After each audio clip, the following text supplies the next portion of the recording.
a member state has decided to leave the community. And that's why I find it to be welcomed that the entire College of Commissioners, including Lord Hill, are here today, and I'd like to welcome the Commission President with his members of the Commission.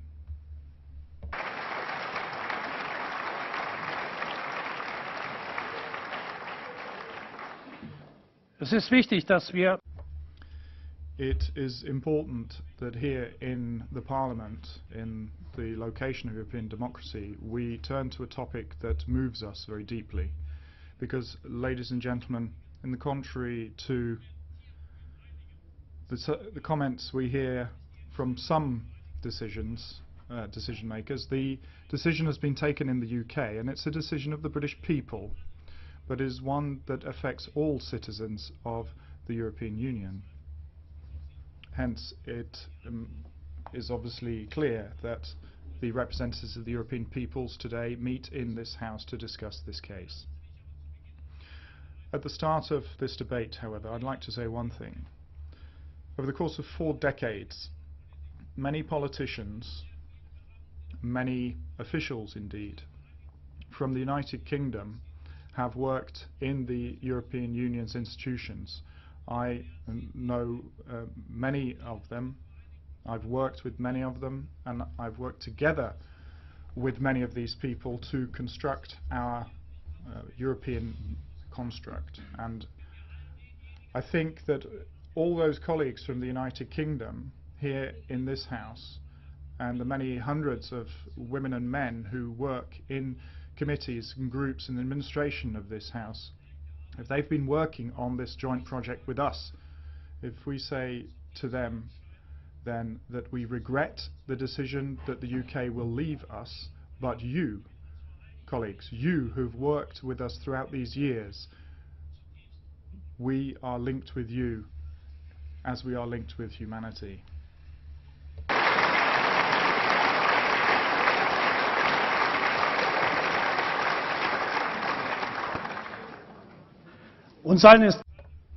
And let's be clear, ladies and gentlemen, the value of the United Kingdom in foreign policy of the EU, but also in defending its freedoms, is of major significance. However, the will of the majority of citizens of the United Kingdom must be done.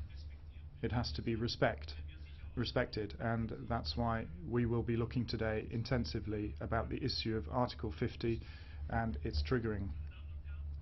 Ladies and gentlemen, maybe I can express a vote of thanks to one person here in this room, somebody who finds themselves in a very difficult situation, but who has done an excellent job of work and has taken a great step in the cause of humanity.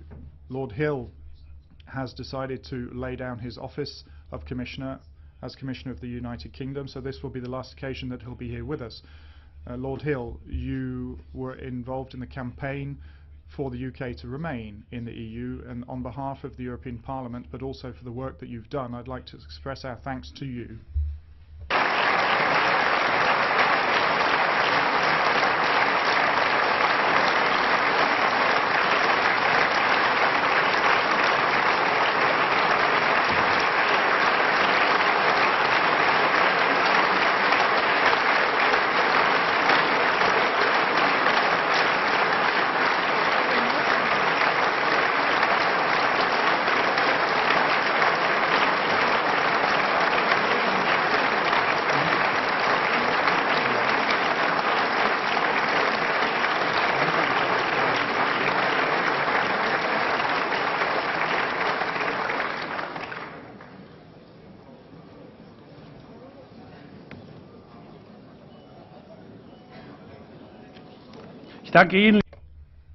Thank you very much, ladies and gentlemen, for that signal, which also makes it very clear the side on which the overwhelming majority of the European people stand, on the side of those who would like to keep the UK in the EU. Thank you for that very clear and strong signal.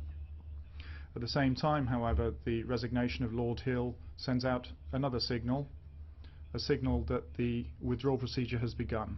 It's high time, ladies and gentlemen, we move to the debate. First of all, on behalf of the European Council, Mrs. Hennis-Plasschaert. Mr. Tusk was invited to our meeting today, and Prime Minister Rutte was also invited.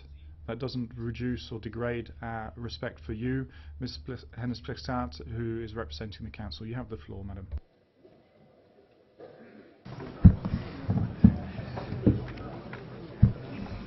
Mr. President, thank you very much. Honourable members of the College. The 23rd of June 2016 will go down in history as a day that shook the United Kingdom and the European Union. A majority of the British voters have expressed their wish to leave the EU. Following this result, which we respect, there is deep regret. But there is also a strong resolve to show unity in our response. However, let me underscore the fact that today I represent the full Council, all 28 members of it. Until a UK exit is finalised, the UK will be a member of the Council with all the rights and obligations that derive from this. Now, the United Kingdom has been a respected member of the European Union since 1973, working with member states and institutions to build and strengthen a secure and prosperous Europe. The outcome of the referendum therefore marks a watershed moment in Europe's history. But history and geography cannot be changed. The UK is and will always be a European nation. We share the same values, we harbour the same hopes, and will continue to work together as partners and allies. In other words, it will be in the interest of us all to ensure that a future relationship will be constructive and mutually beneficial. Now let me be absolutely clear. No one will benefit from a prolonged period of political limbo. The ball is in the British court, and we do look forward to hearing from London soon. At the same time, let us also allow the UK the time it needs to recuperate and to take the necessary decisions so we can indeed move forward. In other words, cool heads must now prevail. Mr. President, since its creation in 1957, the EU has gone a long and successful way. It has reunited Eastern and Western Europe, and it has brought about the longest period of peace on our continent in modern times. It has been a driving force to bring and keep the people of Europe together in all its diversity and strength. Never in modern history have we enjoyed so much freedom, so much wealth, and so much stability in Europe. Now, why did people give their life in Ukraine, carrying a blue banner with golden stars? Why do people from Africa and Asia leave their families in rickety boats to reach our shores? It is because of the fundamental values that bind us, the fundamental freedoms that inspire us, and the promise that if you do your best, you really can get ahead, and if you cannot, you won't be cast away. Now, these achievements stand, and we can be proud to have contributed to them. However, nothing is irreversible, nothing inevitable. The shock of the referendum should be a wake-up call to us all. Whether we like it or not, the sentiments of a large part of the British voters are shared in many other EU member states. So we will have to do better. We must intensify our efforts. We do need a more efficient, more effective, and most of all, a more convincing European Union. Now, clearly, in this globalized world, Europe is facing huge challenges. So yes, we do need an EU that is protecting its borders and controlling migration. An EU that is providing economic opportunities to all citizens. An EU that is keeping threats at bay. We need an EU that is not seen as a threat to national identity, but as an extension of our identities. An EU that is not seen as a bureaucratic meddler, but as a facilitator. Now, the inconvenient truth is that neither Europe as a whole, nor any single nation, can isolate itself from a world in turmoil. And we must cope with this turmoil together as best as we can, or else the zone of peace and stability that we have built up over decades might disintegrate. And we would have no one to blame but ourselves. Mr. President, we need unity because geopolitical tension and the conflict surrounding Europe will continue and possibly even multiply. We need unity because terrorists will not hesitate to strike at us again. We need unity to control the huge flows of migrants that will continue to move forward, to move towards this continent. And let me be clear once more. No country on the face of the earth can meet these challenges alone. These challenges are simply too complex. They also tend to ignore borders. And true, part of the challenge lies in the domestic realm, convincing European citizens that unity remains the best choice. But fancy words, conclusions and declarations will not be enough. We have to act. The fact that fragmentation is no longer considered unthinkable should gravely concern us all and propel us into action. There is no reason to be fatalistic, for together we are still strong. Together we are the world's strongest advocates for the values we cherish: rule of law, freedom, democracy, a market-based economy. But it would be foolish to underestimate the challenge at hand. Mr. President, the outcome of the referendum has left us with an unprecedented situation. Many within the UK and other member states feel uncertain about the consequences. It is in the interest of all to have clarity about the way ahead soon. At the same time, it is important to recall that we have the rules to deal with this situation in an orderly way. As we all know, Article 50 of the treaty sets out a procedure to be followed if a member state decides to leave the European Union. Now, the EU stands ready to launch negotiations swiftly, but it's up to the UK government and no one else to trigger Article 50. And negotiations can only start after such a notification has taken place. Meanwhile, we have some work to do. Clearly, the outcome of the UK referendum does not mean that the threats and challenges we commonly face have suddenly disappeared. Neither does it mean that each nation will be better off acting on its own rather than part as a collective. On the contrary, I would say. Now, if the UK decides to leave indeed, the union of 27 member states will continue. Together we can and will address our common challenge to generate growth, to increase prosperity, and to ensure a safe and secure environment for our citizens. This is what European citizens expect from us, and rightfully so. Now, while institutional debates on treaty changes and conventions are a paradise to lawyers and diplomats, they are a hell for citizens. So we simply need to grit our teeth, roll up our sleeves, and use all the tools and means we have. And true, it will not always be easy to agree on what we should do. It is no doubt challenging to make cooperation work, but we have to forge ahead. For the failure to do so stands equal to jeopardizing prosperity and well-being, and that, Mr. President, would be reckless. In closing, the European Council will meet in a few hours. You will understand that I cannot prejudge the discussions in the Council. In other words, I cannot go into greater detail on the next steps. However, I will listen carefully to your debate. You yourself, President Schulz, will be able to address the members of the Council this afternoon when you meet them, and to convey the substance of the debate and of the resolution you will adopt later this morning. Thank you so much.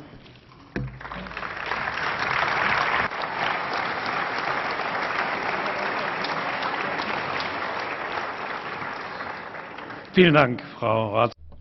Thank you very much, President in Office. Now, on behalf of the Commission, President Juncker. Sehr verehrte Mr. President, Madam President in Office of the Council, honourable members. Your Parliament is getting ready to discuss the future of Europe and the place of the United Kingdom in Europe or near the European Union. I had a lot of meetings scheduled for this morning, but I decided to come to the European Parliament. I think my place today is here, at the heart of European democracy.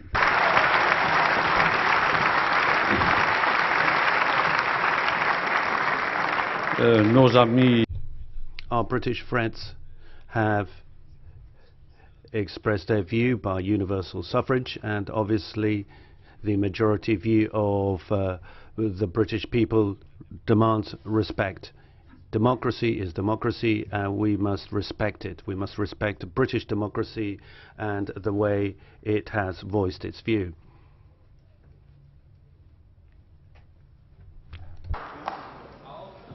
That's the last time you are applauding here.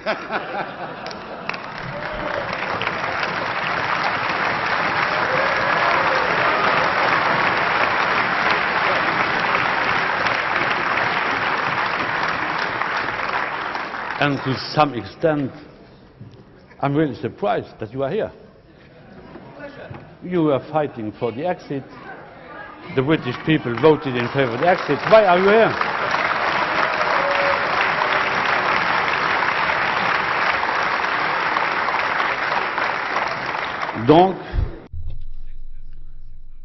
So universal suffrage has been exercised in the United Kingdom, and we must respect the outcome.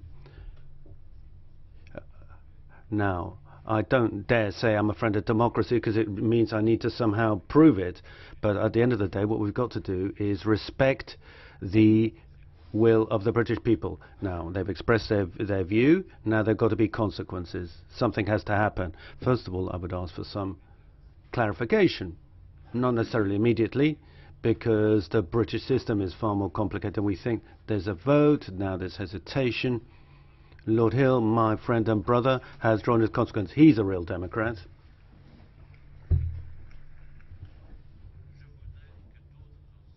And I would like others to also draw conclusions from the vote in the United Kingdom. I've heard, I've read that the President of Parliament, that the Presidents of the parliamentary groups, with some exceptions, have reacted in a somewhat emotional fashion to the results of the British vote. Yes. Europe isn't exclusively a cerebral affair.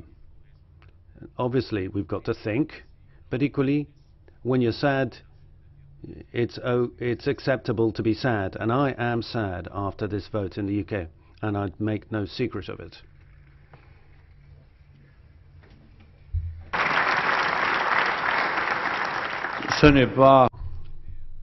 How can I put this? It's not mawkishness.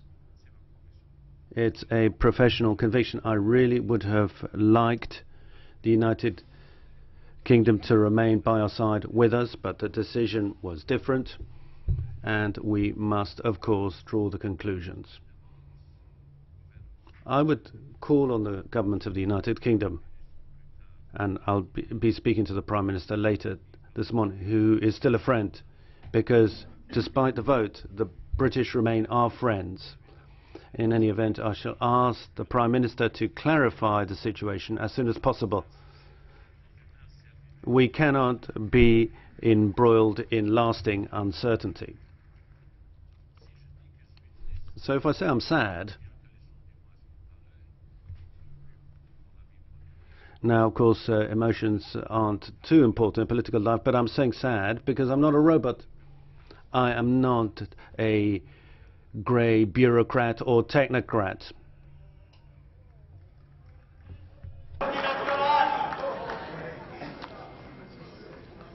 Vous êtes des bureaux I'm not a bureaucrat, I'm not a technocrat. The European Commission was elected by this assembly. We had a democratic process with a lead candidate system which led to a result which you don't like, but we are here as human beings. I'm not a robot, I'm not a machine, I'm a human being, I'm a European. And I have the right to say I regret the result of the British vote.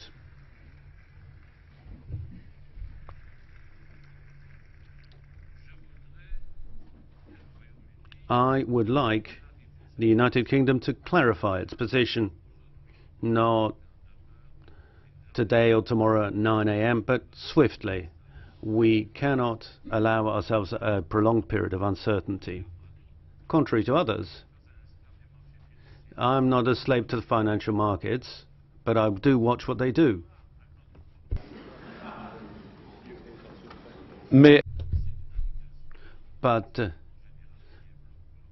But I think what we're seeing is global. It shows what's happening. As I said, I would like the United Kingdom to clarify its position. And I wouldn't like the idea to become common currency, that there could be some kind of secret negotiations behind closed doors in smoke-filled rooms between representatives of the United Kingdom, national governments, some commissioners, and some directors general. I have placed a ban, a presidential ban, I don't like to do that, on commissioners engaging in discussions with the British governments, regardless of whether it was leave or remain. I said to all directors general the same, that they can have no preliminary discussions with representatives of the United Kingdom. No notification, no negotiation.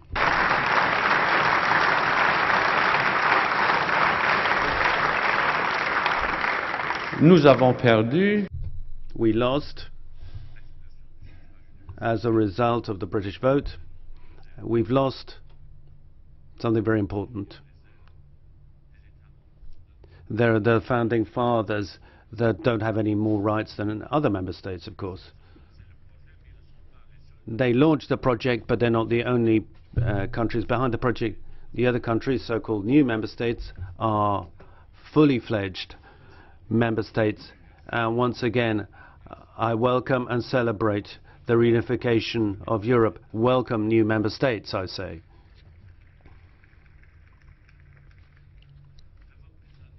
The British vote has cut off one of our wings, as it were, but we're still flying, because our flight towards a future to new horizons continues, and these new horizons await us, horizon of that are important for Europe and the whole planet. Those who look at us from afar are concerned. I've heard other world leaders who are very concerned because they're worried about the path that the European Union will head down. So I think we need to reassure Europeans and those that look at us from outside, from further away. So our flight continues. It's a flight towards a clear objective, a predetermined objective as laid down by the treaties and by the will of many, many Europeans. So our flight, our journey continues, and though we've slowed down a bit, we must progress to achieve our shared objectives, and we must do so with renewed ambition. Imagine, just imagine, that the European Commission had not come forward with the 10 priorities, the European Parliament, that the majority of Parliament, of course, endorsed these priorities. What response would we be giving to our British friends? It would be the Commission's programme. Following on the British vote, are we going to just stop, tools down, and not continue with the effort to put an end to flourishing democracy in Europe? Of course we're not. We're going to keep fighting against what British people call red tape. We need less bureaucracy in Europe, we need less red tape, and we're working on that. We're going to keep on doing that. That's not stopping. In the Commission, we said that social Europe is going to find its noble and deserved place in Europe. We've launched a broad-ranging consultation on the pillars of social rights. Do you want the British vote to mean that we stop this? No, of course not. Europe must become more social, and it will become more social. It will reach out to people. Nous avons mis fin as a college, we've put an end to this blind unilateralism, which was that there would be no solutions to the economic and financial crisis. We have injected flexibility into our work in the good sense. We've injected in flexibility into interpretation of Stability Pact. Do you want the British vote to mean to go back to where it was prior to the time when it took up office? No, the Stability Pact must be rolled out wisely, and that's what we'll do. We've launched a project on an energy union. Do you want us to stop that? I mean, everyone's saying everyone's got to change, but nobody's saying what you want to change. Do you want us to put an end to this continental shared effort to put an end to dependence on Russia, or on our project to ensure security of energy supply? No, far from it. We will continue to try to achieve that. We want to modernize Europe. We've said that on many occasions, and that's why we've launched an ambitious project which relates to the digital future of Europe. Everything's got to change. Do we need to change that? No. The Commission will continue to do what it promised to do with Parliament's agreement and what we promised to do at the beginning of our mandate. Everybody's saying everything's got to change, but nobody's saying what needs to change. But the Commission feels reassured by the support of this Parliament and the support of others to continue down the path that we started down in November 2014.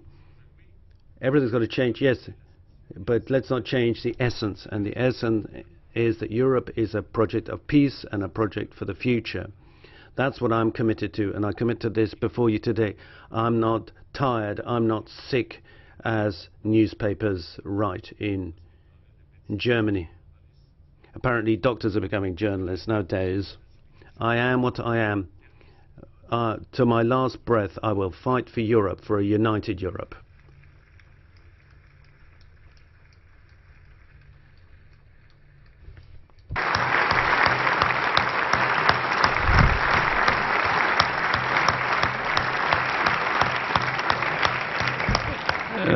Sehr verehrter Herr Präsident, Mr. President, ladies and gentlemen, it's a serious time now.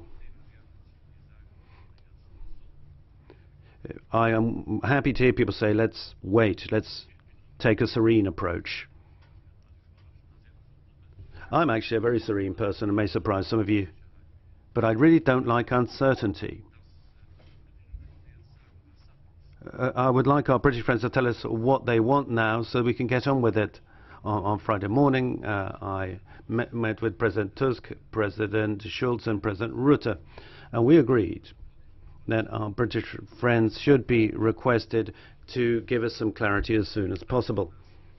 I have to say that to a degree I'm rather surprised. I'm accused of being undemocratic, as a faceless bureaucrat, as some kind of robot. That's the way I'm portrayed in the United Kingdom. I'm willing to recognize this vote in the United Kingdom. I'm happy to do that, but it has been turned against me. This is really a rather surprising turn. I respect what the British people have said. I would like to be respected. I think everyone should respect what the United Kingdom has said, but I think we've got to see some consequences. I don't think we should see any shadow boxing or any cat and mouse games. It's clear what the people of Britain want. The British people want to leave the United Kingdom, and we should act accordingly. And let me be very clear. I oppose the following. We can't have secret attempts to take British governments aside to become informal, secret negotiations. That cannot happen.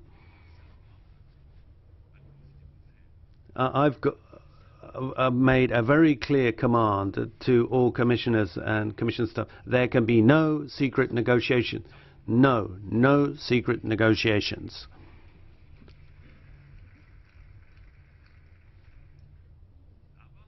Be that as it may, we need to know, and this is pure common sense, that new relations are beginning with the United Kingdom. Now, the shape of these this relationship doesn't depend on secret negotiations by British officials or other officials, but it is we who must decide what happens, not just those who wish to leave the European Union.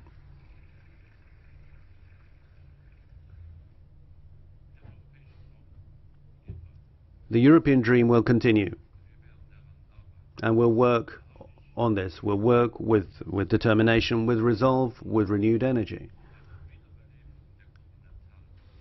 and with revived continental ambition. This is not the time to turn inward. What we need to do is to take an overview of the continental body politic. That's what drives the Commission. Now, people often accuse me of being old-fashioned. I mean, who knows? This will be the birthday of the European Union, when the Europeans vote. But above all, the European Union is a project of peace. To those that watched on the vote, I would say this is not the time for fragmentation of the European Union or of the European continent. More and more people are European. We are a global player, and the share of Europe in the world economy has decreased. But there are three things we need to bear in mind. We shouldn't just look to Europe by looking at the past. That's what my father's generation, looking to what happened in history.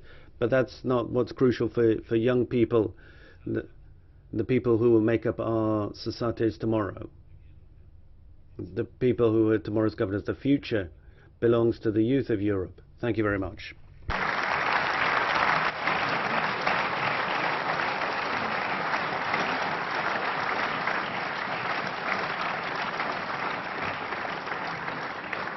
Thank you very much. I open the debate now. On behalf of the Group of the European People's Party, the Chairman, Mr. Weber. Colleagues, please let me start with the words of a young man from Britain who said, "We will never know exactly to what extent we will miss opportunities, friendships, weddings and experiences." A whole young generation is in shock. More than 73% of young British wanted to stay European. Their hopes have been destroyed. The politicians, dear friend, the politicians who fought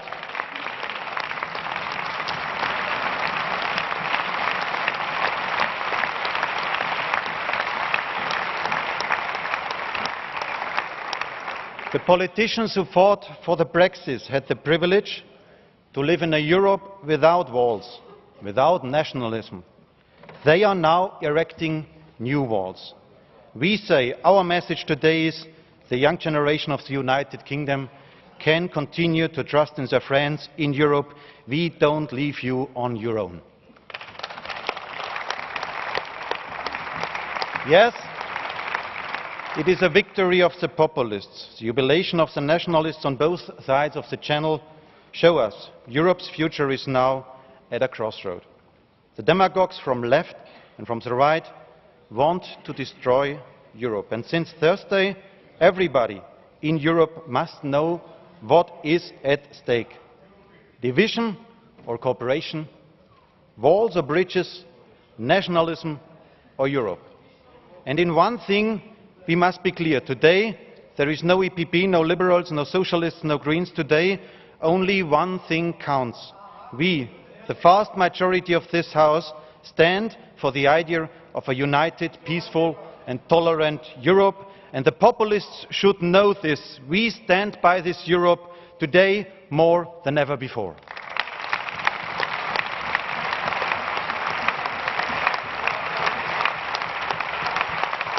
And someone else has won too. Those who spread hate and who use any tool they can find, even lies. The worst liars can be found among UKIP. On Friday,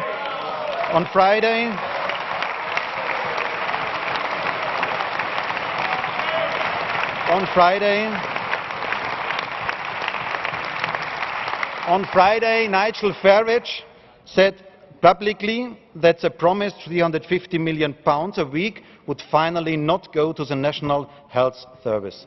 It had all been a lie. I ask Mr. Farage, if you had an ounce of decency in you, you would apologise today to the British. Shame on you.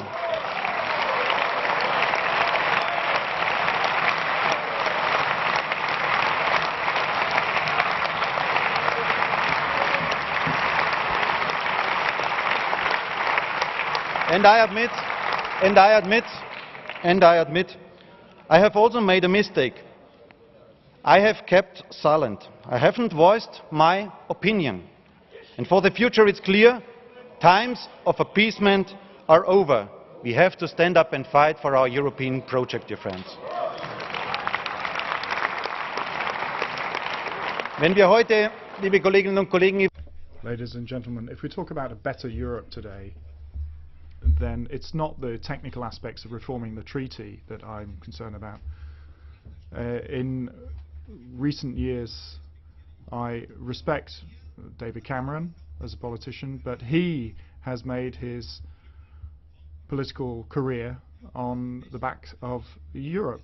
He's carried out Brussels bashing, and nobody should be surprised if people don't understand that position.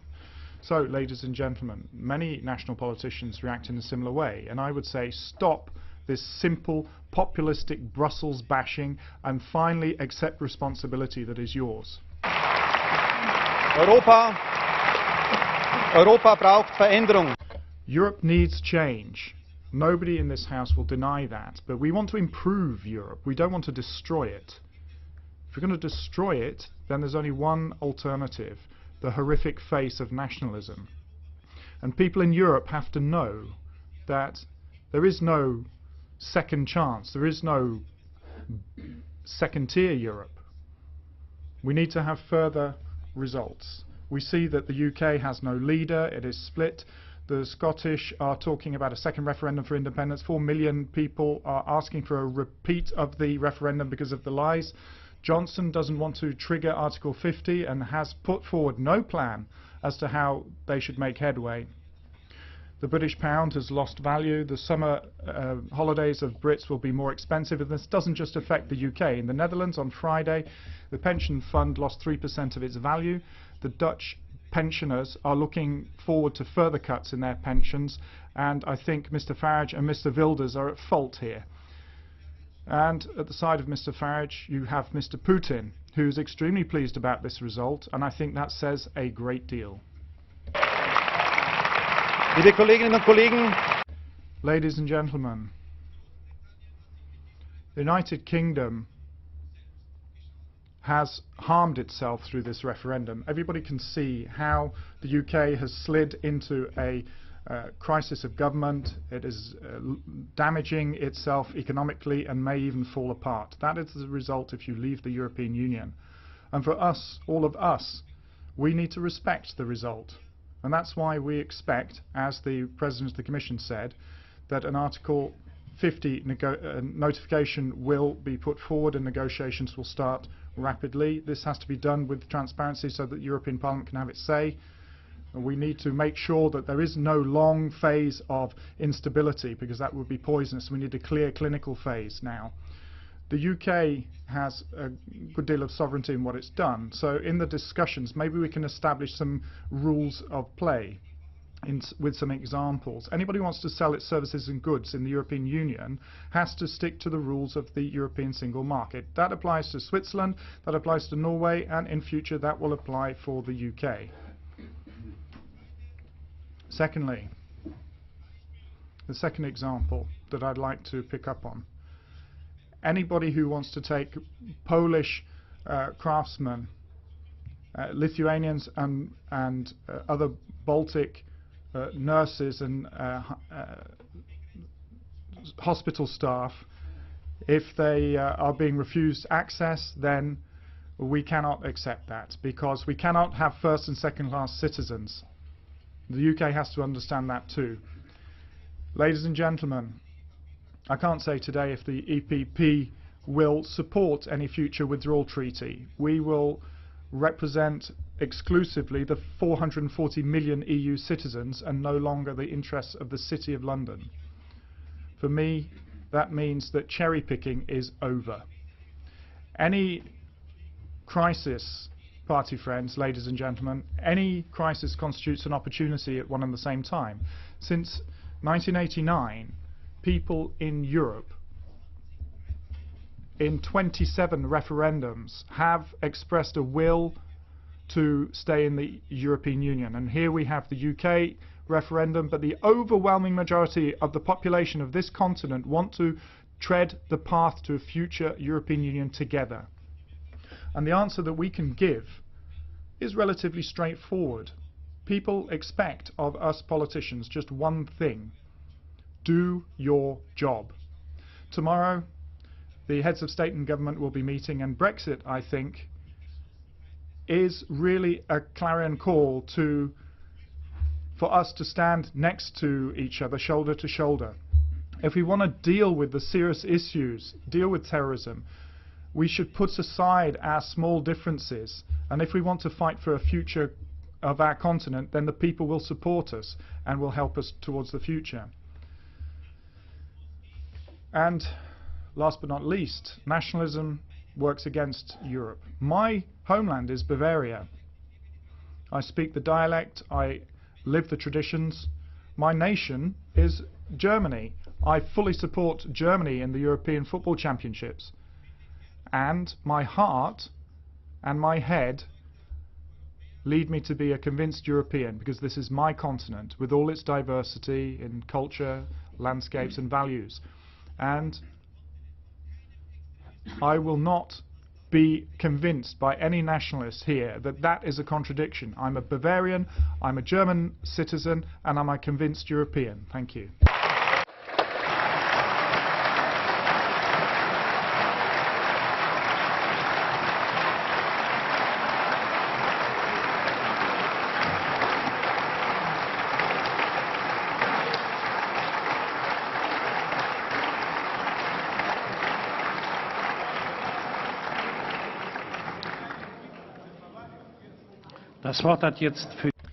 Now, on behalf of the group of Progressive Alliance and Socialist Democrats in the European Union, Chairman Patello.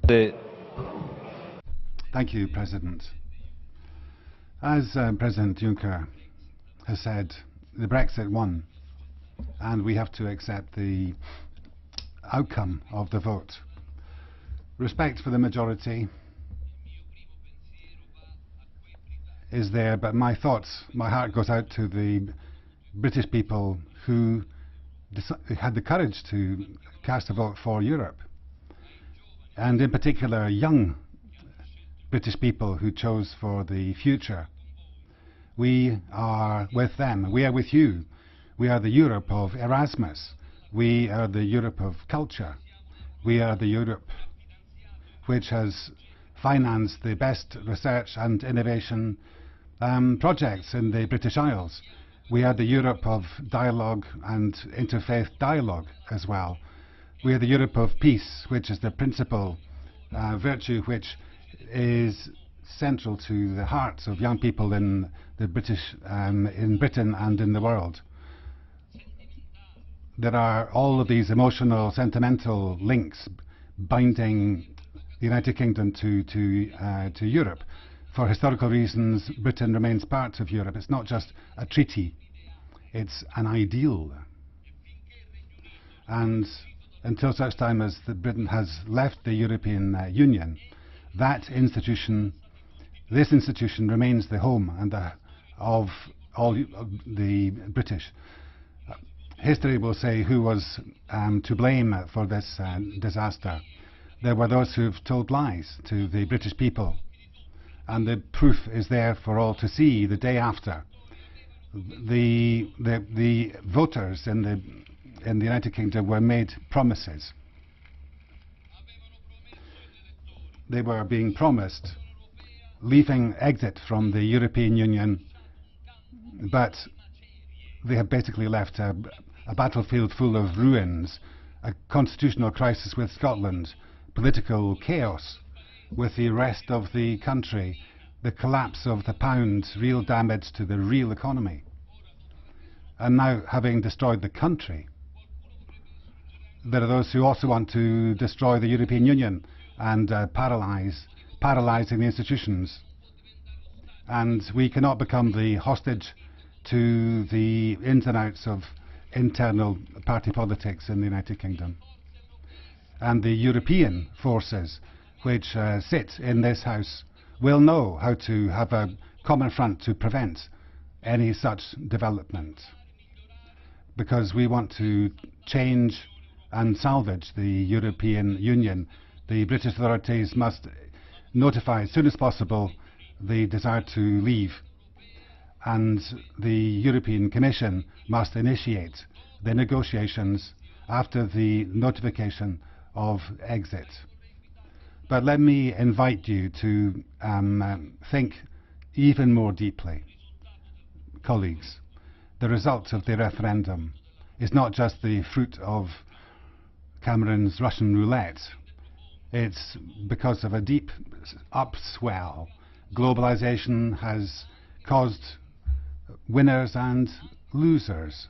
It's caused inequality, and we have been too weak in defending those who have lost out and supporting them in their legitimate cause. We have thought that the free market would solve all the problems.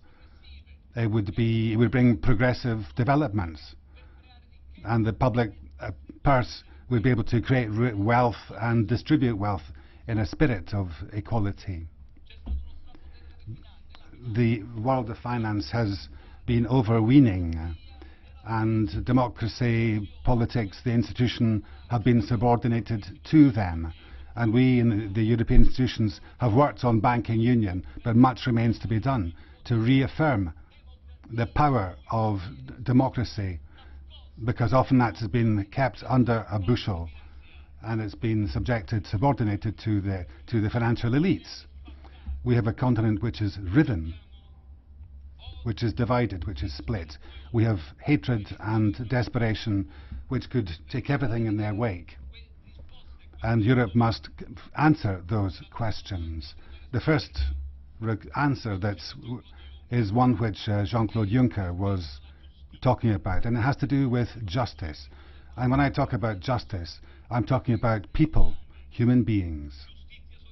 Social justice, the social AAA, the posting of workers, no to social and fiscal dumping, no to the overheating of the planet.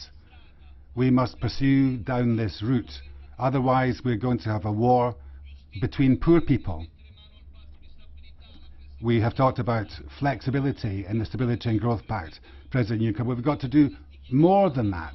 The socialists, we socialists, want to do more than that. We must encourage public and private investment. What we need is a more ambitious investment plan, and to say with clarity that our group will oppose the fiscal compact, which has to be changed and subjected to root and branch change. Fiscal justice. Now, I didn't vote for the fiscal compact. I didn't. The institutions, it wasn't the European Parliament which voted for that, so please check your facts before you shout that. We must fight against tax havens. We must fight against tax evasion, tax avoidance. And that means implementing the measures which have been approved by the Tax Committee of Inquiry.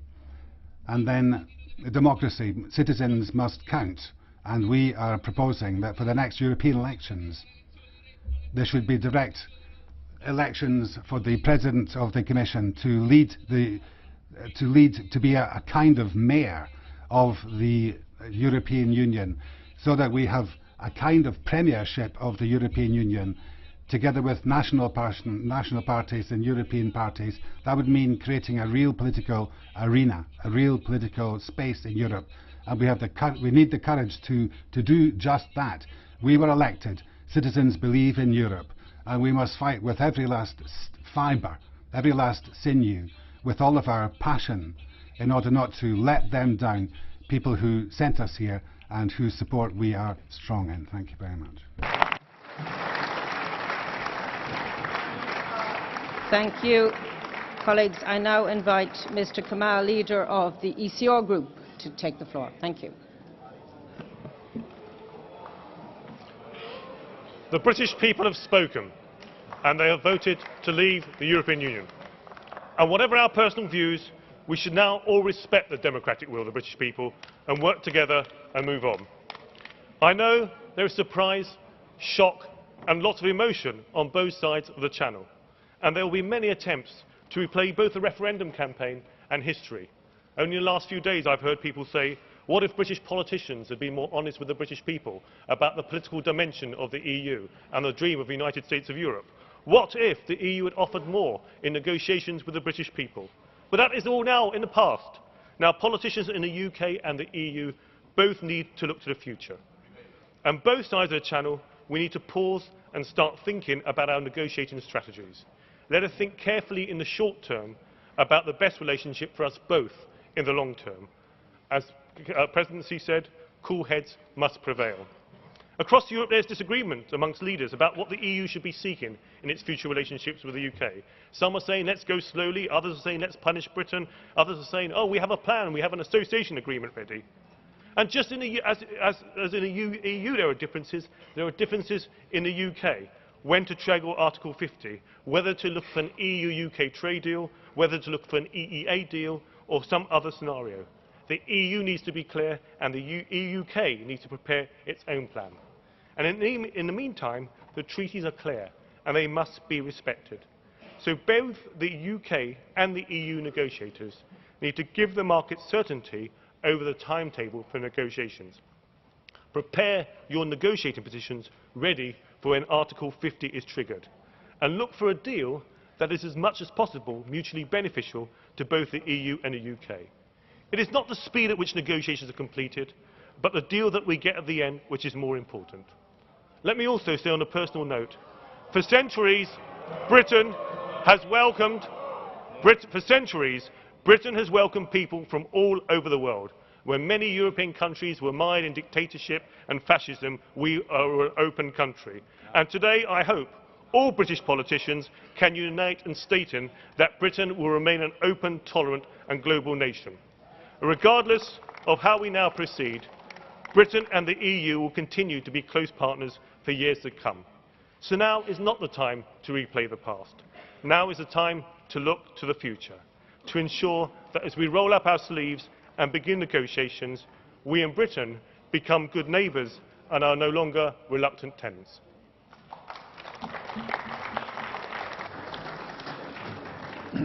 Das Wort hat jetzt für die Fraktion. Now, on behalf of the Liberals, the Chairman, Mr. Verhofstadt. Thank you, Mr. Chairman.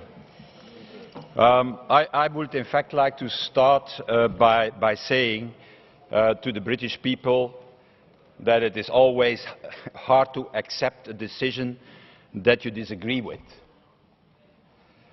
But we have to accept it. Their choice was clear and need to be respected. At least on that, I think the more than 700 members here can agree. So it's in my feeling, not so much the choice that they have made that is hard, because, let's say it, choice is the essence of democracy and of our democracy. What makes it so hard for me, and I think also for the other group's leader and for everybody here in this House, is the way it succeeded. The absolute negative campaign the posters of Mr. Farage showing refugees like in Nazi propaganda, because he copied it at that moment.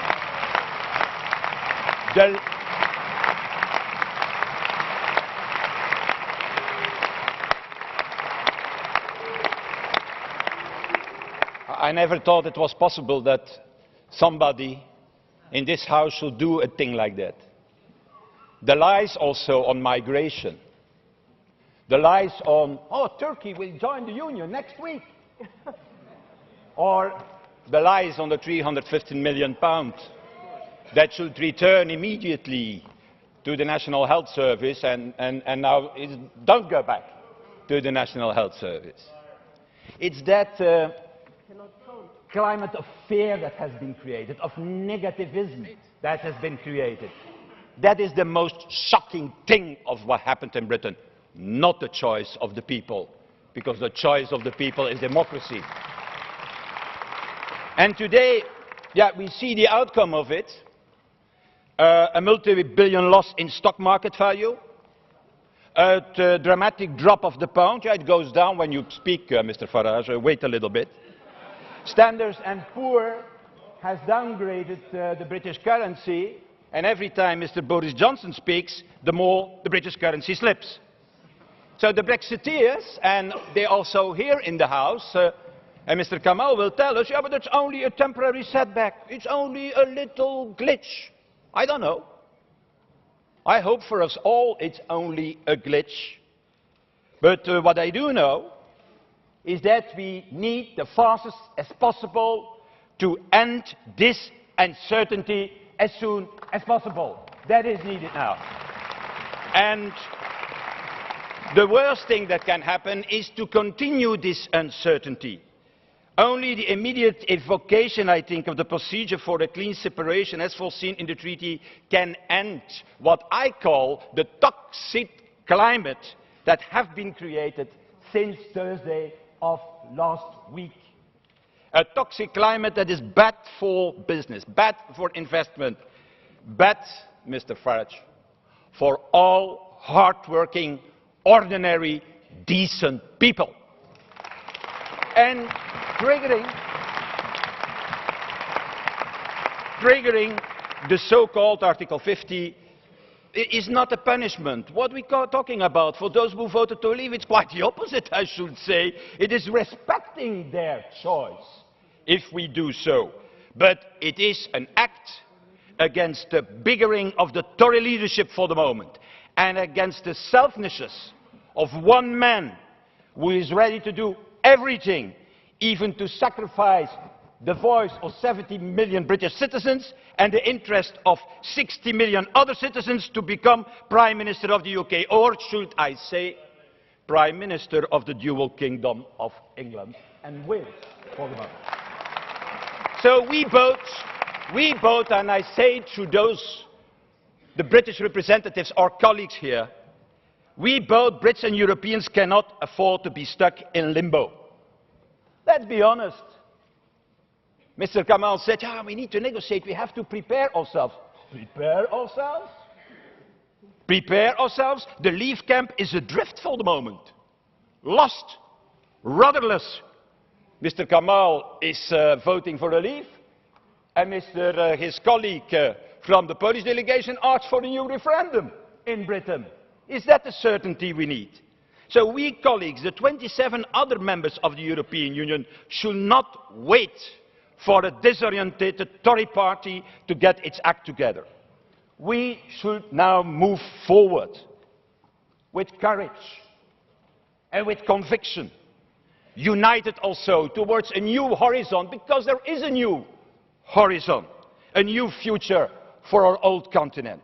And to succeed this, Mr. Chairman, I can tell you, and I will say to all colleagues, we don't need a lot of imagination. You know what we need? A healthy memory. A healthy memory to return to the big and great ideas of our founding fathers. There is what we need. And today that is very clear what it means. What it means, Jean-Claude. It means four things. We need an effective European government for the Union and for the Eurozone. Let's make it. We need a European border and coast guard to safeguard the free movement of our people. We need a European capacity to fight against terrorism and transnational crime. And we need, I think, also the fastest as possible a defense community, as the Americans are no longer prepared to pay for the free riders we have become so long time ago. So we need one thing, not to start informal negotiations, preparing ourselves. We need to show to the people of Europe that we are capable of building a new and better Europe, a union that can really address the many crises that face. In short, and I conclude, let us do for one thing, a thing that is un-European and exceptional. Let us use for once this opportunity. I said, Mr. Chairman, the power of this House, the cradle of European democracy, to put Europe back on track. And let's not wait to do it.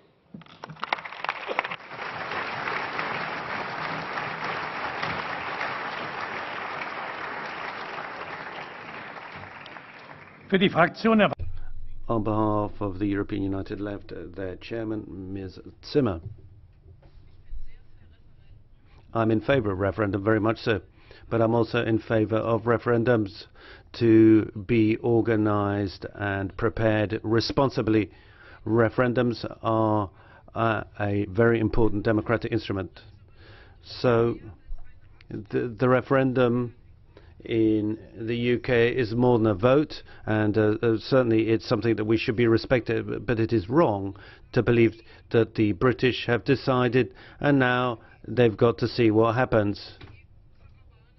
You know, the EU caravan rolls on. Placebos won't help if the patient is very seriously ill. We're talking about the future of European Union, and we've seen an erosion process begin thanks to Brexit. That's why my group is unable to vote in favour of the resolution.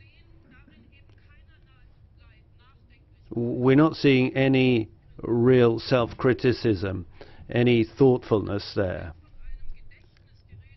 And if we're talking about historical memory, let's not forget where things have gone wrong in the European Union in recent years and decades. And you're not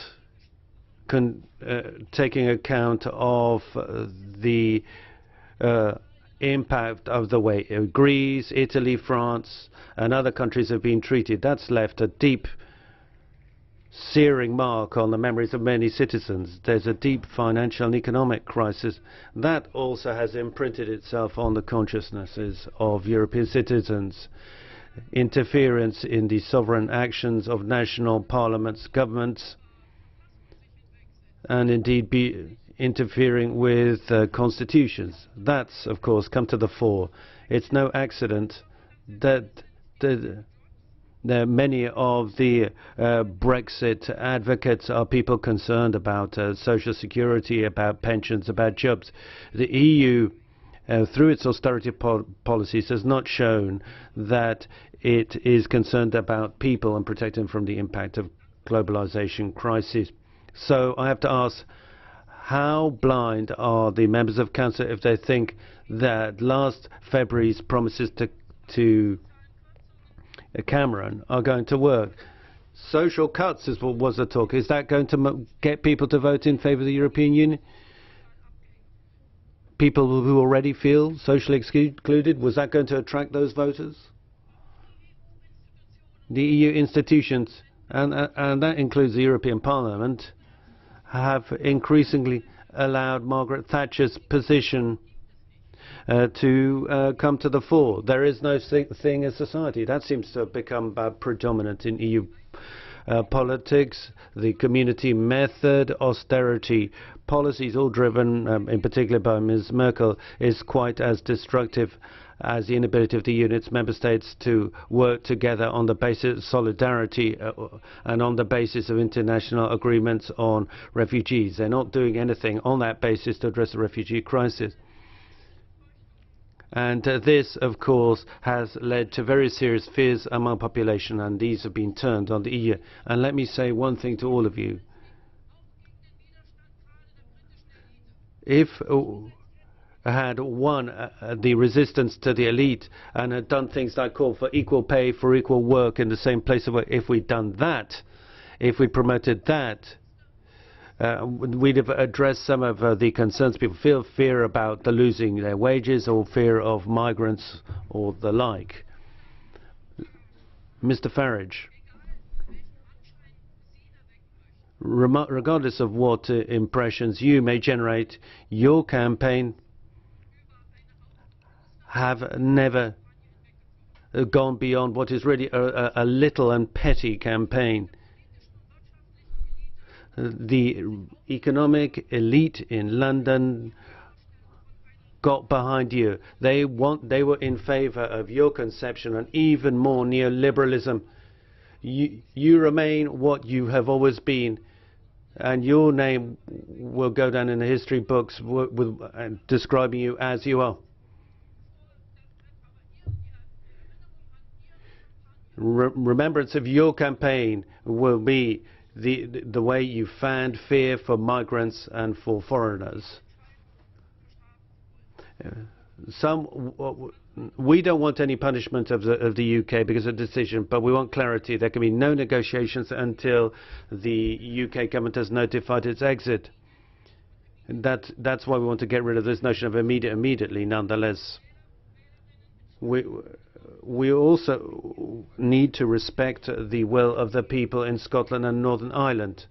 The EU can't get off scot-free of its responsibility, but it has proved a guarantor of the peace process in Northern Ireland. That can't disappear. And here we need to show solidarity towards the people of Northern Ireland. Council is meeting today.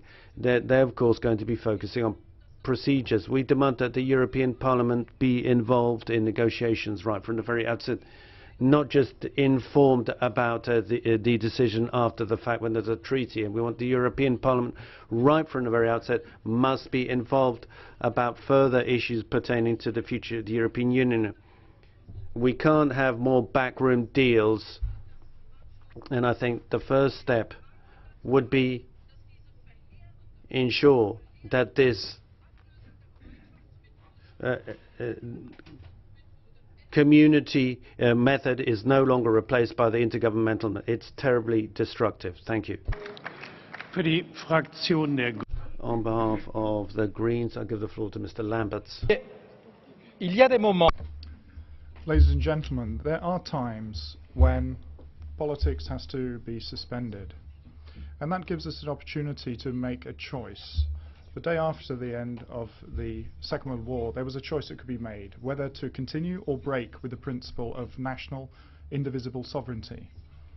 And in deciding to share their sovereignty, they opened up a period of peace and prosperity that is unprecedented in the history of Europe.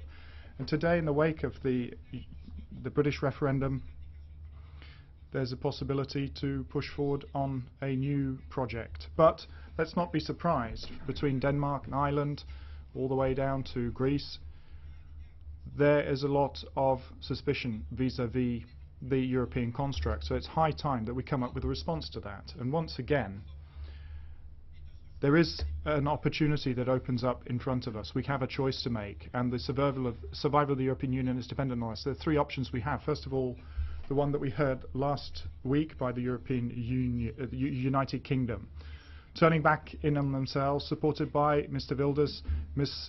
Le Pen, Mr. Farage, Mr. Orban and others. To the defenders of this option, I would say this. You're absolutely right. It is a question of democratic sovereignty. So it is a question of the capacity of our democracies to take free choices to determine your future. But you are lying. You are lying, because who can believe that even the most powerful of the member states of the European Union can, by their own and successfully, fight the powers of the multinationals, climate change, tax avoidance, terrorism and organised crime, welcoming and hosting refugees and migrants. No wall will be high enough and thick enough to isolate Europe from the challenges of the 21st century. Today, you can only have sovereignty if you share that sovereignty. The second option that is available to us, Mr. Juncker, is the one that's been defended today by the majority of European governments and supported by the European Commission. This option is by trying to combine the European capacities to make sure that there is an economic approach to leave open to competition all social forces, and we see, Mr. Timmermans, both environmental and social aspects are being put up for competition. Mrs. Malmström pushing for a so-called trade treaty, the principal intention of which is to cow our democracies. And here I turn to the Council. When it comes to transparency in decision-making procedures, obviously you want to avoid taking political responsibility for the decisions you take, and this is an option that's been available for 25 years to Europe. So why, Mr. Juncker, why have you chosen to push on in this line of consistency, that you want to be the President of the Commission of the last chance? And what I would say to the neoliberals, no. Unbridled nation states is not going to bring about growth. Growth will not bring about jobs and a reduction in inequalities. Making the rich richer is not going to profit society. So those are the reasons why we're seeing a rise in Euroscepticism, because we're seeing a marginalisation of not a majority but a ever larger number of our citizens. What do we want to do? Well, we want to sign up to a third option. First of all, resolutely pro-European. And we need to break from this way of thinking that we've seen elsewhere. We need to have a linking up to the roots of this project. Peace on the continent by extending democratic liberties on the one hand, and with sustainable and shared prosperity. And I put it to you, I put it to us, is it impossible to assure the viability of the euro by having a genuine social and tax union? Is it impossible to have a headline goal of pushing towards a energy union? Is it possible for us to get rid of the environmental poisons that exist? Can we have free trade that will benefit more than just the happy few? Is it possible for Europe to once again become an area of refuge for those seeking shelter from war and misery? Is it possible to allow our societies to deal with the planetary challenges that we're facing? Is it possible for our democracy to have transparency and allow full participation of our citizens?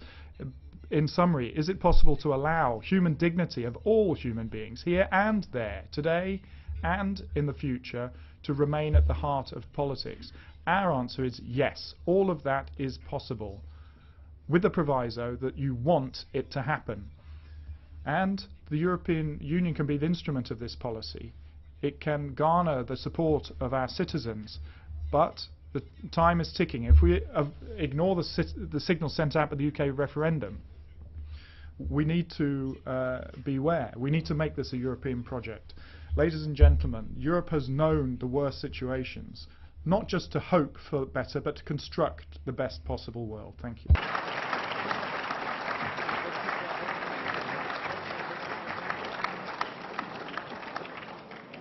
Für die EFDD-Fraktion. The FDD group, Mr. Farage. Good morning. Good morning. Funny, isn't it? Funny, isn't it?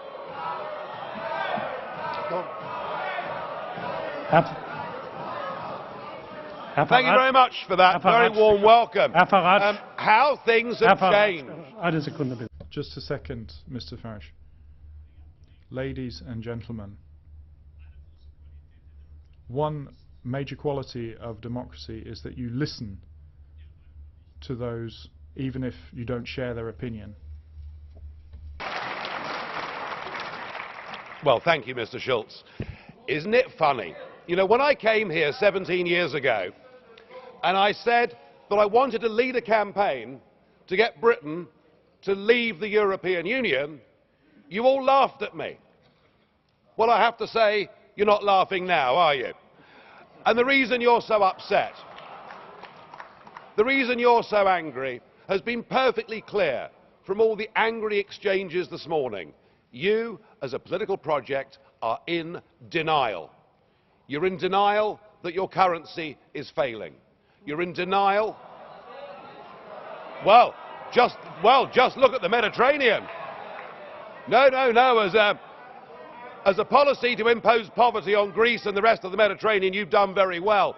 And you're in denial over Mrs. Merkel's call last year for as many people as possible to cross the Mediterranean into the European Union has led to massive divisions between countries and within countries. But the biggest problem you've got, and the main reason the United Kingdom voted the way that it did, is you have, by stealth, by deception, without ever telling the truth to the British or the rest of the peoples of Europe, you have imposed upon them a political union.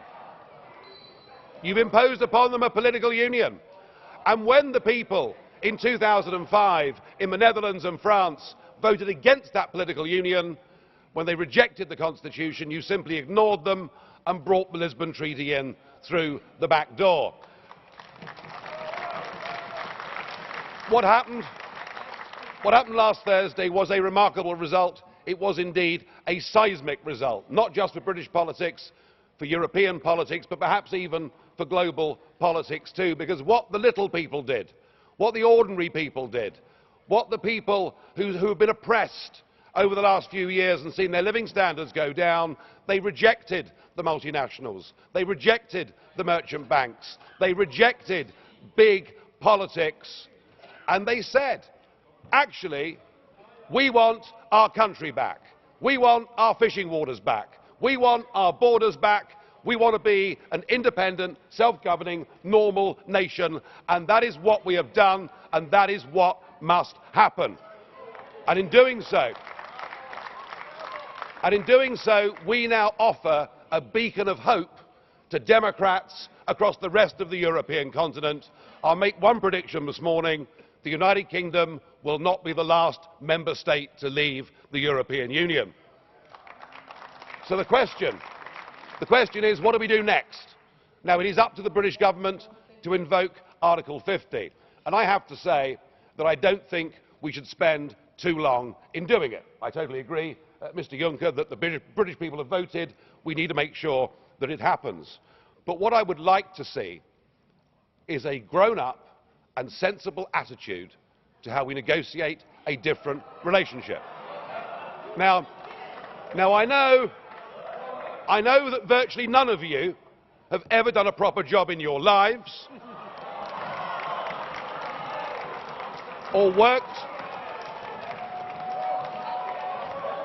worked in business, or worked in trade, or indeed ever created a job. But listen, just listen. Herr Farage, Augenblick. Mr. Farage, just a second. Ladies and gentlemen, I do understand that you're getting emotional, but you're acting like UKIP normally acts in this chamber, so please, don't imitate them. Mr. Farage, however, I would say one thing to you.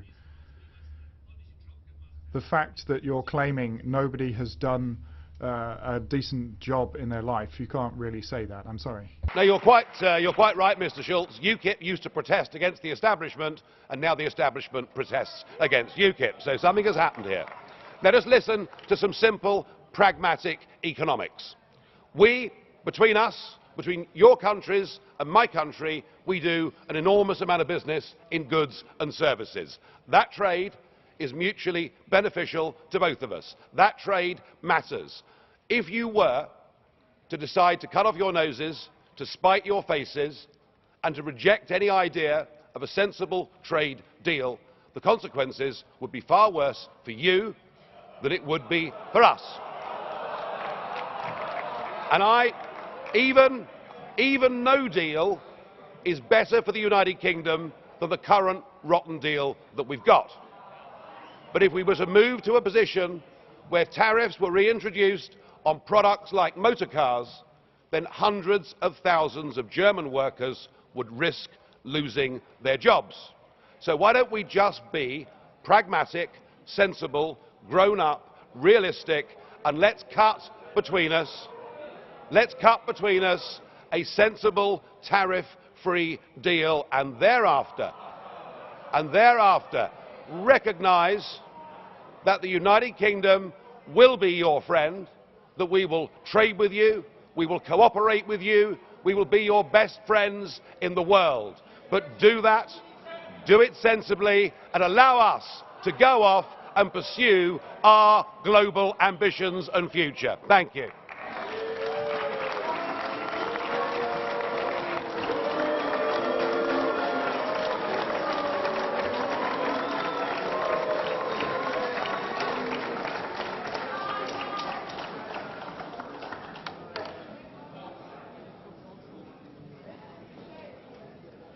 Für die ENF-Fraktion. On behalf of the ENF group, Ms. Le Pen. Yes. Yes, dear colleagues. Why are you getting so het up? Look how beautiful history is when liberty succeeds. The will of the people can body things forth. The UK is leaving after the result of the referendum. This is perhaps the most important historic event in the continent since the fall of the Berlin Wall. It's a signal of liberty, of freedom sent out to the entire world. It's a cry of love of a people for their country. The British have chosen a route which it was thought was closed for all time, and you were some of those who believed it was closed. Those who said, it's all irreversible, the European Union is irreversible, the British people have told you where to get off. This is a signal victory for democracy. It's a slap in the face to the European system, which was increasingly based on fear, on blackmail, and on lies. Now, we have seen examples in this chamber, threats of apocalypse, the stock exchange. Well, the British, they saw through that, and they decided in their sovereignty, leaving you to your bitterness and your feigned indignation. For decades, the European Union has been built on the back of ordinary people. France and the Netherlands with their vote. The Irish having to vote again after voting no to Lisbon. The Greeks have been forced to give up their referendum and accept more austerity, and that was forced down their throats. Perpetual poverty was their fate. The European Union the UK has committed the heresy by breaking the chains, linking them to the European Union, and raised as a religion by its propagandists and apologists. Now, if you've been blind for decades by implementing absurd policies which have brought disindustrialization, mass unemployment and mass immigration, then it's difficult to come back down to reality with a bump and see what is actually happening. The propagandists for the European Union on the left or in the centre or to the right, put away those sulky faces, put away those angry looks, and rejoice in the great emancipation of peoples. This is the end to their contribution to the European Union. Economic patriotism, that's a glowing future for the United Kingdom, and that should motivate all of us to build a better future. I can already hear urban myths and false truths being said in order to discourage or deter others from going down the same path, or wishing to bury Brexit by pushing it off to the Greek calends. That is not a democratic method. The European Union has decided, and we must respect their will and that period. And the way ahead is simple. Either you persevere with your expensive bureaucratic Europe, with the crazy schemes of those who want even more Europe at a time when ordinary people want less. And if you do go down that path, I guarantee that this totalitarian organisation will collapse. We have to look for cooperation between free peoples and sovereign nations. For my own country of France, I commit to pursuing the path of liberty, which is the only way to real grandeur, live free peoples, live free United Kingdom, and vive la France. Thank you. Fraktionslose Abgeordnete. And now non-attached member Ms. Dodds. Thank you, Mr. President. The people of the United Kingdom have given their verdict, and their decision cannot be rewritten. They have recognised that the EU's problems are not just imperfections, and they have said, let us chart our own course. This referendum represents a victory for democracy. The outcome was not one that our outgoing Prime Minister had hoped for, yet he should be praised for giving the British people their say. For years, the people of the United Kingdom have been trying to tell you of their frustrations and concerns about the European Union. You turned a deaf ear, but today you are listening. Now, though, is a time for cool heads. These institutions, despite what I have heard today, must resist the urge for the knee-jerk reaction. Our nation has not turned its back on Europe. We are not inward thinking. We have for a long time sought a new relationship with our European allies, a positive relationship based on self-governance, free trade and cooperation, one which makes our world more secure, more prosperous. That doesn't make us any less European, and it doesn't make us any less optimistic. The United Kingdom not only has the strength of character to succeed for ourselves, but also the inherent humanity to defend the freedoms of our neighbours. Let us look forward to a new era, one in which the European Union and the United Kingdom can work closely and calmly for the benefit of all our people. Thank you.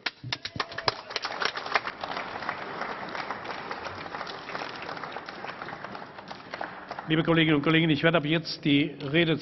Okay, colleagues, I'm afraid I'm going to be quite strict about speaking time. Next speaker, Mr. Juncker. Mesdames et messieurs. Thank you, President. Ladies and gentlemen, during the course of this debate, I have learned something that I actually knew before the debate took place, that you can't leave a nation up to its nationalists. You have to respect nations. You don't need to respect the nationalists. They're not patriots. They're anti-Europeans. They're not patriots at all. And I think we need to draw the lessons of what we've seen happening over the past week. We mustn't confuse different things. We shouldn't give the impression that Europe is a Europe of austerity. All the governments, including those who throughout history have been pushing environmental policies, have pursued the same policies. I don't accept that the Commission can be described as an austerity commission. That is not factually correct. I know the Greens and the ecologists in government. Once you're in opposition, you're very strong. As soon as you're in power, you do like everybody else does when they're in power. So don't point the finger at us.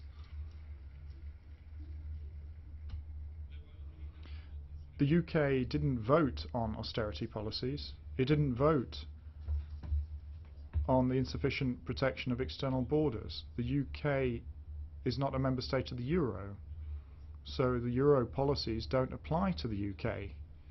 The UK isn't part of the Schengen area, so the United Kingdom is master of its own borders. So let's not invent anything, because Mr. Farage, that is telling us stories. You told us a few days ago that you made a mistake on the budgetary aspects of what was at stake in the relationship between the EU and the UK. If you said that, if you'd said that before the vote, then I wouldn't need to congratulate you, but you lied. You didn't tell the truth. You fabricated reality.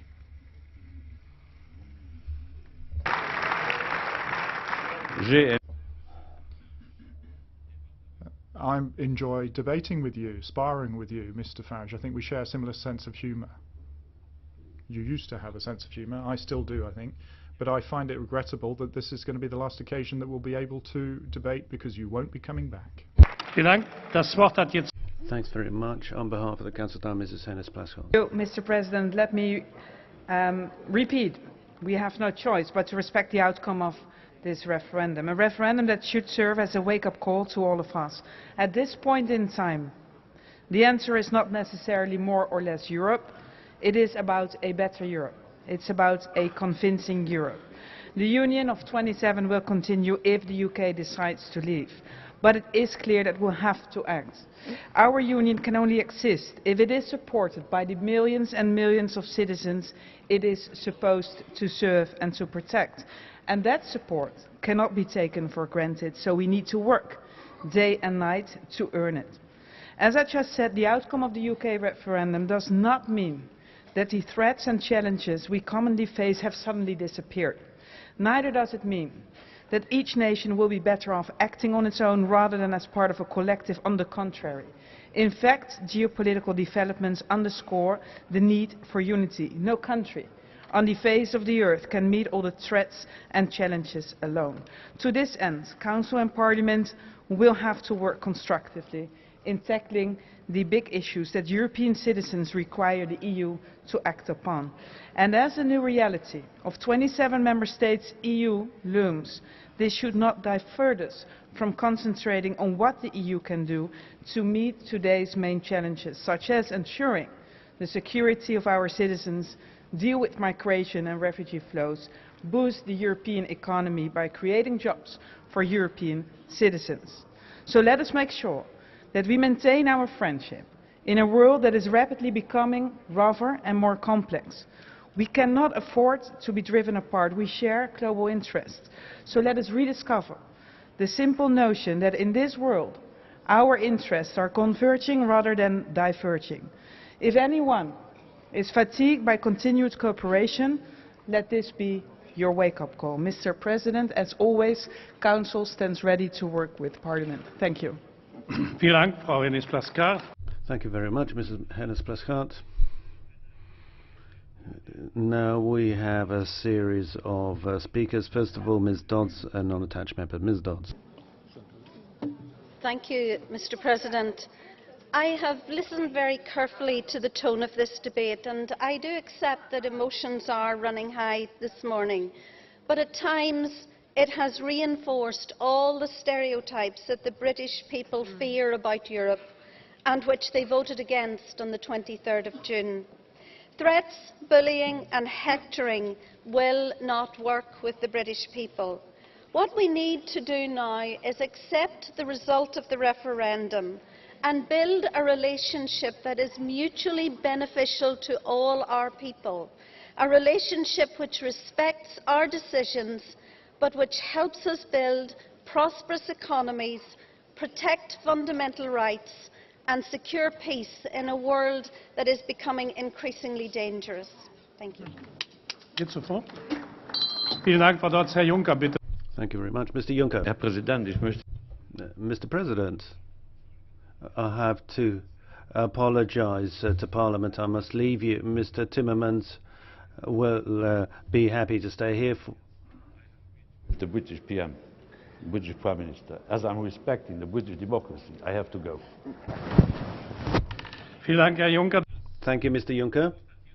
And I give the floor to Mr. De Graaf on behalf of the ENF. President, 23rd of June 2016 was a historic day, an amazing day in the history of Europe. The liberation of Europe has begun. The United Kingdom is celebrating. The European Union, the evil union, is losing an important member state, and this is the beginning of the end for this failed project. This union is playing ducks and drakes with the population, with the peoples. and this is at the cost of ordinary people. The voice, the stated opinion of the British people is that sovereignty belongs with the peoples, not just in the UK either. Voters are looking to see their sovereignty restored. This evil union, the process of its disintegration must continue. We must stop with economic and financial ukase from the European Union. We must have national frontiers. The United Kingdom will be the boss of their own money, their borders and their currency, their money. Now, the Netherlands, France, other countries, all those who have been vassalised, and the time we must learn lessons from the UK and look at the failures, look at the reverses that we've seen in European legislation. Juncker, stop with this Commission. We need a new one. Otherwise, we're going to have a continuation of this evil union. EFDD. And now on the EFDD, Mr. Farage. The London stock market's rallying strongly this morning. It is now 12% up since its February lows. Sterling is weak, but then it started declining from July 2014, and the Prime Ministers of Australia and New Zealand are now vying for who can be the first country from outside the EU to do a trade deal with the United Kingdom. Things are looking pretty good. The only upheaval is political upheaval, where we've seen a Prime Minister resign, and indeed the British Commissioner, Lord Hill, resign. They've both done so, I think, for the right reasons. You never know, we may be getting rid of a Labour Party leader as well. But upheavals in politics can actually be a very healthy and a very good thing. And I got into politics because our political class in Britain led us towards a European political project. So if that result last week sweeps a few of them away, so be it. But I am looking forward next year to celebrating our Independence Day on June the 23rd.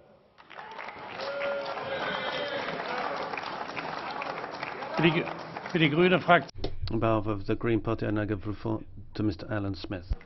President, thank you. I represent Scotland within this House, and where I'm proudly Scottish, I'm also proudly European.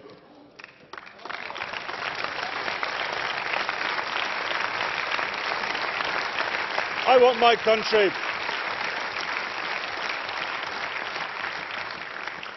my country to be internationalist, cooperative, ecological, fair, European. And the people of Scotland, along with the people of Northern Ireland and the people of London, and lots of people in Wales and England also, voted to remain within our family of nations. I demand that that status and that esprit européen be respected. Now, colleagues, there is a lot of things to be negotiated. We will need cool heads and warm hearts. But please remember this. Scotland did not let you down. Please, I beg you, chers collègues, do not let Scotland down now.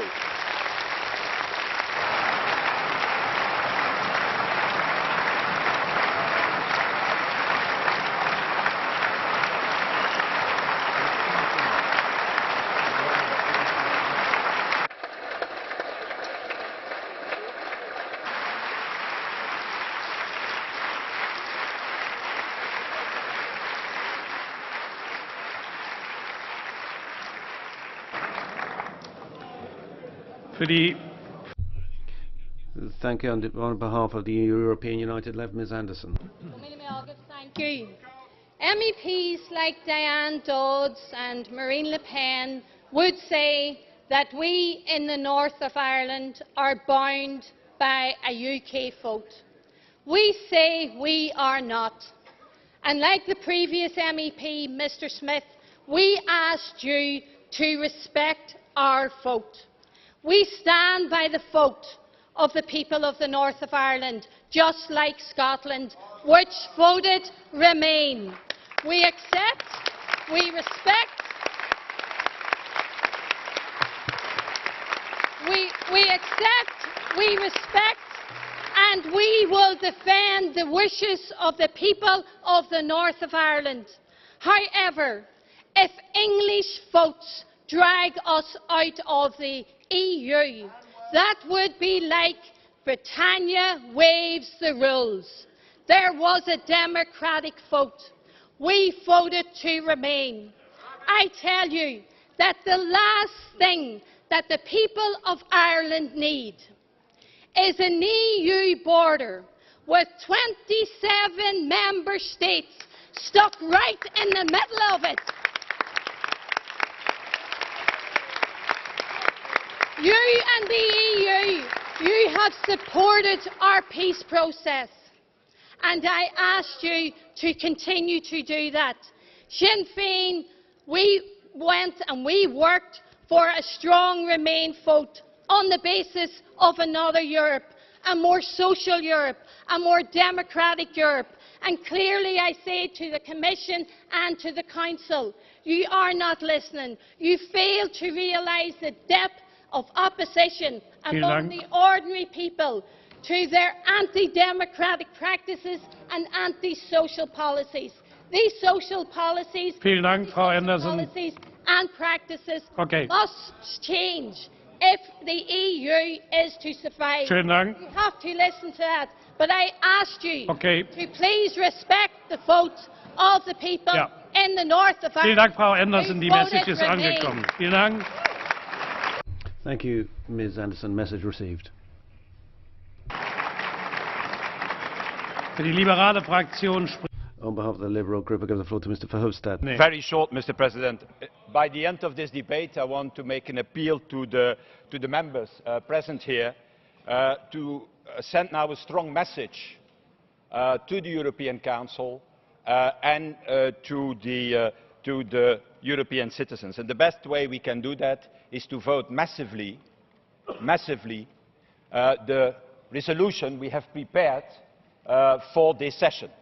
And not to start to say, oh, this or this, I don't like it. What is now politically important is a massive vote in favour of that resolution.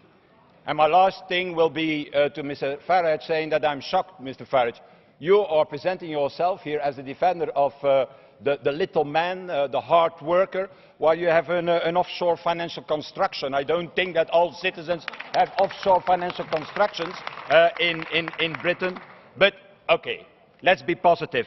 Finally, we're going to get rid of the biggest waste in the budget of the Union, that we have paid for 70 years your salary. Thank you.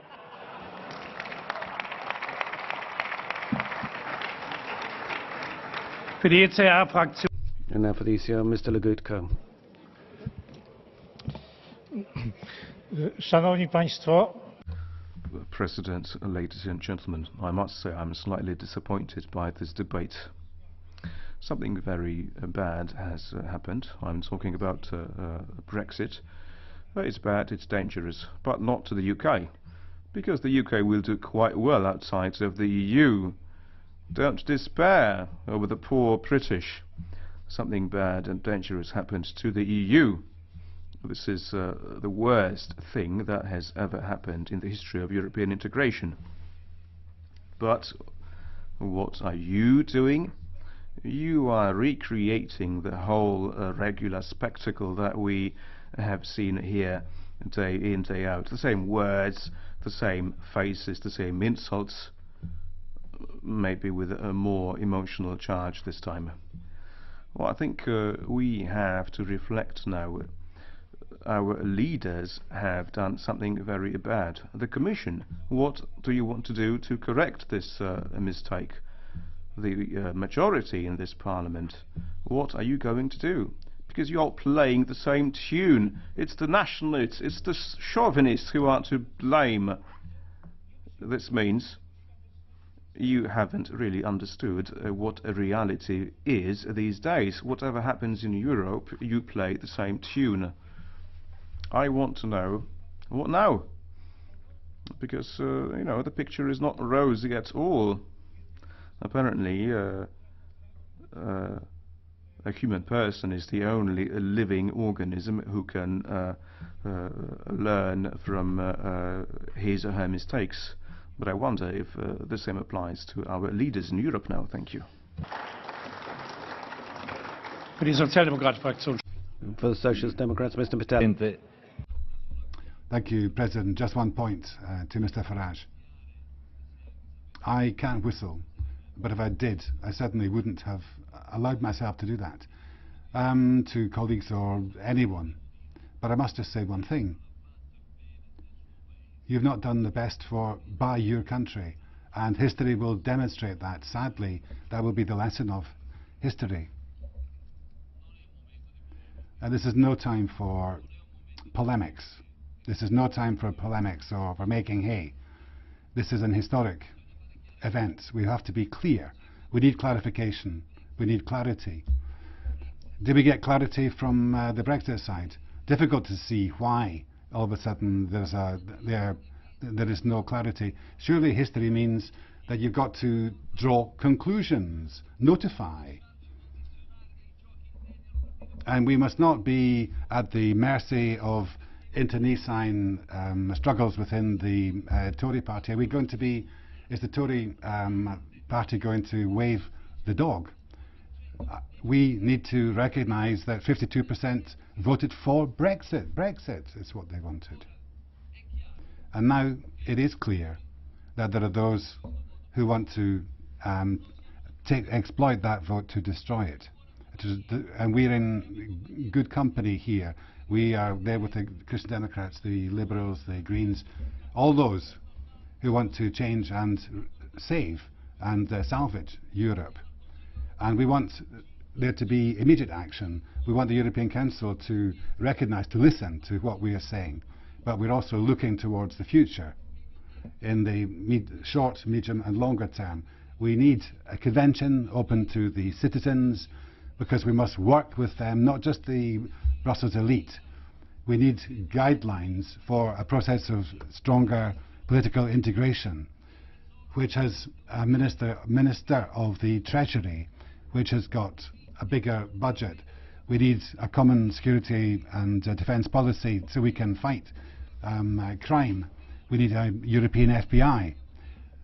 So we have got clear ideas. Those are the things we want to do quickly, short term and in the medium term. And we've got to remain united in order to do that. We must overcome the nuances, the distinctions, which remain. But they've got to take a back seat and leave the way to a common effort to save Europe. That's our position, and we'll take that forward as firmly as we can. Thank you. Für die EVP hat das Wort noch einmal Herr Weber. For the EPP, Mr. Weber. President, colleagues, I think this was a good debate in European Parliament because it showed two different sides very clearly. First of all, the challenges we face. I'm not an advisor, but who knows what's happened, so I don't think it's much point in making comments. Mr. Farage, Mr. Penn is an excellent example. She's made it clear. Has no response to the uncertainty hovering of the United Kingdom. Perhaps she realised that in France they think that the UK has a problem, not France. Is this? I don't know. Maybe you should think through your arguments to a logical conclusion. But that was only part of the debate. What's most important for me today is that we in the European Parliament made clear is that we stand by this idea. We believe this idea. We want to take it forward to the future. We believe in the European project, and we ask that Council today and tomorrow doesn't engage in internal dissensions as has happened in the past, but sends out a clear signal that the 27 believe in the future of Europe and that they want to keep on working for this Europe. Thank you. Die Aussprache ist damit. That concludes the debate. 4 motions for resolution have been submitted for the vote. We'll move on to the vote now. First of all, I'd like to point out that there will be no explanations of votes at this time. They'll take place at the next part session in Strasbourg. So no voting statements or explanations of vote today. So first of all, the motion for resolution from 4 groups. The paragraph 1, amendment 17. Are those in favour? Those against? Abstentions? That's rejected. Okay, let's take an electronic vote. The vote is now open. Have you all voted? The vote is closed. Rejected. Amendment 14. In favour? Against? Abstentions? That's rejected. Amendment 27. Those in favour? Those against? Abstentions? I think we better check that. So that's an electronic vote. The vote is open. Have you all voted? The vote is closed. That's carried. Amendment 15. A roll call vote. The vote is open. Have you all voted? The vote is closed.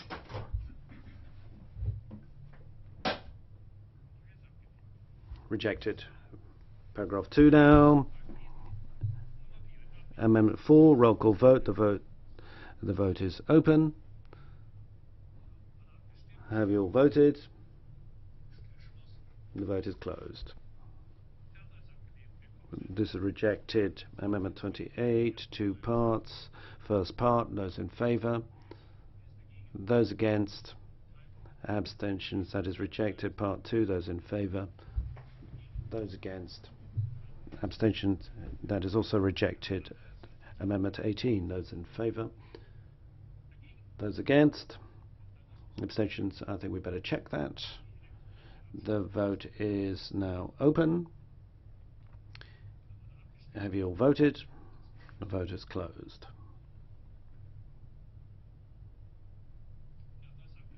That's rejected. Now the original text, split into 3 parts.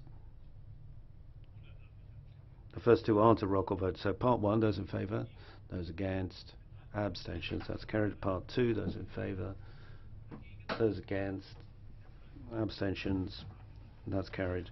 Part 3 is a roll call vote. The vote is open. Have you all voted? The vote is closed.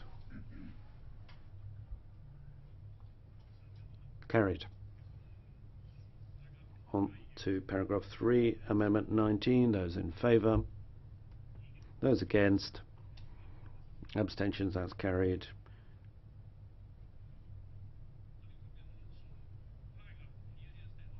Paragraph 4, amendment 5. Those in favour, against, abstentions, rejected. Original text, roll call vote. The vote is open. Have you all voted?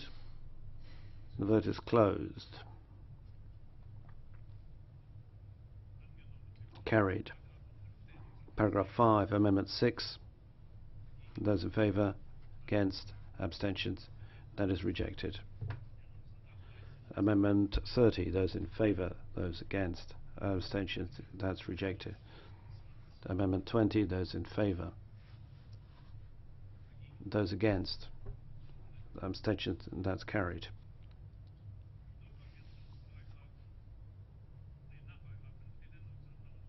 We now move on to amendment 7. Those in favour, those against, abstentions, that's rejected. Paragraph 7, amendment 11. Those in favour, those against, abstentions, that's rejected. Original text, those in favour, those against, abstentions, that's carried. After paragraph 7, amendment 21. Those in favour, those against, abstentions, rejected.